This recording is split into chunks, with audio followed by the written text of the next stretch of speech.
देखिए, हिमाचल प्रदेश सरकार के मंत्री माननीय मंत्री महेंद्र सिंह जी के बयान पे बड़ा अफसोसजनक है, विडंबना है कि इतने उच्च पद पे, संवैधानिक पद पे बैठकर मंत्री जी ने जो बयान दिया है, बहुत शर्मनाक बयान है। जो शिक्षकों का मजाक अपमान करके जो उड़ाया गया, बहुत शर्मनाक बयान का आया है। हम उसकी कड़े शब्दों में निंदा करते हैं। शिक्षक जो कि जिनको हम हमारे समाज में बहुत उच्च श्रेणी में समझा जाता है, माँ बाप के बाद गुरु का स्थान माना जाता है और पूजनीय होता है गुरु, उसके उनके बारे में भी ऐसा शर्मनाक बयान, इतना अपशब्द कहना। कोरोना पीरियड में जो है शिक्षकों ने भारी कार्य भी किया है। बहुत शिक्षक ऐसे थे जिन्होंने फ्री ऑफ कॉस्ट लोगों के घरों में जाके भी शिक्षा बच्चों को दी है, स्कूल्स का काम भी किया है। इवन कोविड के कार्य में भी, इनके हॉस्पिटल्स में भी ड्यूटी लगी है, बैरियर्स पे भी ड्यूटी लगी है। इसके अलावा माननीय मंत्री जी ने कहा कि भी आईपीएच वालों ने बहुत कार्य किया। हम अप्रिशिएशन करते हैं आईपीएच के कर्मचारियों की, उन्होंने बहुत अच्छा कार्य किया है। कोरोना काल में जो है पानी की कहीं कमी नहीं आने दी है, और जो छोटी मोटी रिपेयर्स थी वो भी निरंतर चलती रही। लेकिन कर्मचारी, कौन सा कर्मचारी ऐसा था जिसने इसमें कार्य नहीं किया कोरोना के दौरान? चाहे वो मंत्री जी तो सबसे मुख्य जो वो है, जो हमारे पैरामेडिकल स्टाफ है, हेल्थ डिपार्टमेंट है, उनके लोगों को भी भूल गए, जिन्होंने कोरोना वॉरियर के रूप में अपनी जान हथेली पर रख के वो जो लोगों की सेवा की है, कोरोना के मरीजों की भी सेवा की है। पुलिस डिपार्टमेंट है, रेवेन्यू डिपार्टमेंट है, पटवारी, कानून, लोगों के गांव-गांव में जाके, घर घर जाके जो उन्होंने सामग्री का वितरण भी किया है। और पैरामेडिकल स्टाफ ने घर घर जाके, आशा वर्कर्स हैं, पंचायत सेक्रेटरी हैं, और ये पैरामेडिकल स्टाफ के और जो है नर्सिस हैं, जो पूरा हेल्थ डिपार्टमेंट, उन्होंने बहुत कार्य किया है। हम हर कर्मचारी की इसमें अप्रिशिएट करते हैं कि जो उन्होंने कोरोना काल में जो है बहुत लोगों की सेवा की है। पुलिस डिपार्टमेंट दिन रात आपके बीच में था, चाहे वो बैरियर का मामला था, चाहे वो लॉकडाउन को लागू करने का मामला था, चाहे लोगों को जागरूक करने का मामला था, उन्होंने हर स्तर पे जो है अपनी सेवाएं दी हैं।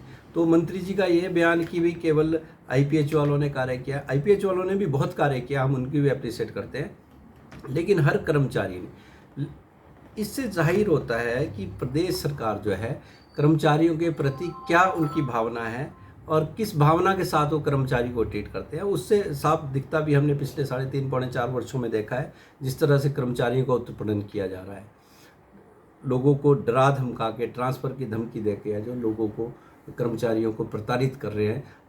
पिछले जब से ये लॉकडाउन खुला है, जब से ट्रांसफ़र्स खुली है, तो मैं देख रहा हूँ हर रोज़ जो है ट्रांसफ़रों की लिस्टें आ रही है, और केवल राजनीतिक आधार पर जो है उनकी ट्रांसफ़र्स की जा रही है।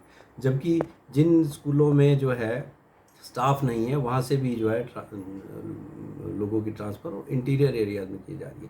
इंटीरियर एरिया में भी कर्मचारियों को ज़रूरत है, लेकिन राजनीतिक आधार पे किसी को भी, किसी सरकार को जो है स्थानांतरण करने का कोई अधिकार नहीं है। इसके साथ साथ कर्मचारी के मैं हित की बात फिर से कहना चाहूँगा। कर्मचारियों को जो इनकी पेंशन स्कीम है, सीनियरिटी जो इनको मिलनी चाहिए, जो कॉन्ट्रैक्ट के, जो इनकी सीनियरिटी लिस्ट है, उसमें जो कॉन्ट्रैक्ट के एम्प्लॉइज़ हैं, उनको कॉन्ट्रैक्ट पीरियड का जो है, जब कमीशन करके जो कर्मचारी नौकरी में लगा है, उसको उसका कॉन्ट्रैक्ट पीरियड की भी सीनियरिटी मिलनी चाहिए। हमारी मांग प्रदेश सरकार से है कि उनको सीनियरिटी जो है कॉन्ट्रैक्ट पीरियड की मिलनी चाहिए, और उनकी 1-2 साल की सीनियरिटी उनकी उसकी वजह से जो है ख़त्म होने की बजाय उनको जो उसका फ़ायदा नहीं मिल पा रहा है, चाहे उसकी प्रमोशन का या उनको जो इंक्रीमेंट्स लगती है उसमें कोई नहीं मिल पा रहा है। पेंशन स्कीम जो है, इस पर ओल्ड पेंशन स्कीम हमारे कांग्रेस पार्टी की पिछले सरकार में, हमारे कांग्रेस पार्टी का पिछले चुनावों में मैनिफेस्टो में दिया गया था कि हम ओल्ड पेंशन स्कीम लागू करेंगे, लेकिन सरकार दूसरी आई। इन्होंने भी बहुत वादे किए थे कर्मचारियों के साथ, लेकिन आज जो है कर्मचारी वर्ग जो है पूरी तरह से प्रताड़ित है, और वो ठगा सा महसूस कर रहे हैं अपने आप को। साथ में नाहन विधानसभा क्षेत्र है, हमारे विधायक, माननीय विधायक आए दिन उद्घाटन का जोर है, आजकल इनॉग्रेशन और उद्घाटन किए जा रहे हैं। मैं आज आपके माध्यम से उनसे सवाल करना चाहता हूं कि उस एक भी कार्य बताएं जो आपने अपनी सरकार में करवाया, जिनके उद्घाटन और शिलान्यास करा। कोई स्कीम तो बताइए, कौन सा पुल है जो आपने अपने कार्यकाल में जो है उसको स्वीकृत करा के उसका कार्य शुरू किया हो? ऐसा कौन सा कार्य है जो इनके कार्यकाल में ही शुरू हुआ और आज ये उद्घाटन करे? कोई एक कार्य बताएं। जितने भी कार्य हैं पिछली कांग्रेस पार्टी की सरकार वीरभद्र सिंह जी की देन थी। जो जितने भी पुल नाहन निर्वाचन क्षेत्र में बने या जिला सिरमौर में बने, वीरभद्र सिंह जी की बदौलत बने, कांग्रेस पार्टी के कार्यकर्ताओं के संघर्ष के कारण बने। माननीय विधायक जी का उसमें कोई भी योगदान नहीं है। मैं आपके माध्यम से खुले मन से उनको चुनौती देता हूं कि आप एक कार्य बताएं, कोई नई योजना लेकर आए हैं। आज नाहन शहर की सड़कों की हालत देखिए, टाइलों के नाम पर लोगों को ठगा गया। आज टू व्हीलर और गाड़ी वाले को यहाँ पर बहुत परेशानी होती है। पैदल चलने वाले गिर रहे हैं, टू व्हीलर वाले कई गिर के उनको चोटें लग चुकी है। नाहन शहर की सड़कों की इतनी दयनीय हालत है। मैं आपके माध्यम से और आप पत्रकार बंधुओं को से भी निवेदन है मेरा कि आप भी इसे जोर शोर से उठाइए कि इतना पैसा खर्च किया गया और कौन से ठेकेदार हैं जिनको फ़ायदा पहुंचाने के लिए टाइलों का कार्य करवाया गया। और उस टाइलों में फिर जैसे टाइल्स लग के ख़त्म हुई है उसके बाद पाइपें दबाई गई है, उसमें उखड़ गई है और क्या रिपेयर की है। नाहन शहर जिला मुख्यालय की सड़कों की हालत इतनी दयनीय है जैसे एक छोटे कस्बे में भी इससे अच्छी हालत है। तो मैं आपके माध्यम से प्रशासन से भी निवेदन करूंगा इन सड़कों का रिपेयर किया जाए। रिपेयर तो मेरे हिसाब से इन टाइलों की संभव नहीं है, लेकिन इनकी जो है स्थिति जो है सुधार की जाए। आजकल पिछले कुछ दिनों से पानी की बहुत समस्या शहर में आ रही है। पिछले राजीव बिंदल जी कहते थे हमने पानी कर दिया।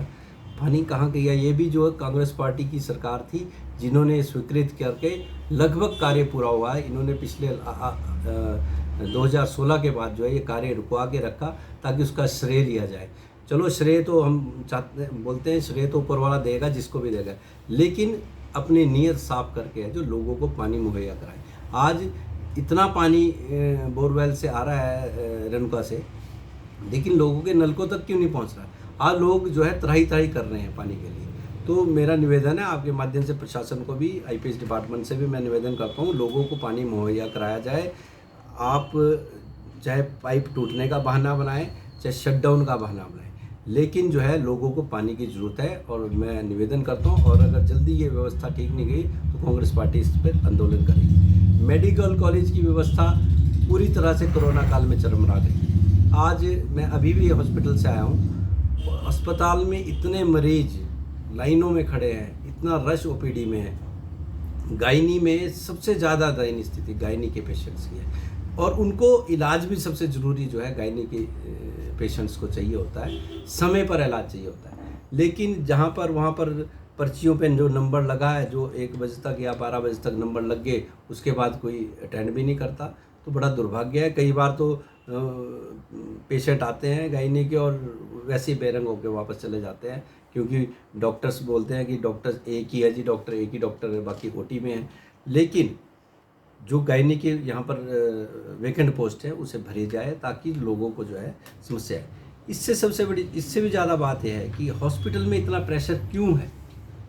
हमारे ग्रामीण क्षेत्रों में जो है कोई भी सुविधा जो है मेडिकल की लोगों को नहीं मिल रही है। हर एक कोई जुखाम, जिस व्यक्ति को जुखाम भी है, जुखाम की बीमारी का इलाज कराने में आदमी अस्पताल आना पड़ रहा है। इतना प्रेशर ओपीडी में है। हम चाहते हैं कि जितनी पीएचसीज है, हेल्थ सेंटर है, उनको वहाँ पर मुहैया कराया जाए।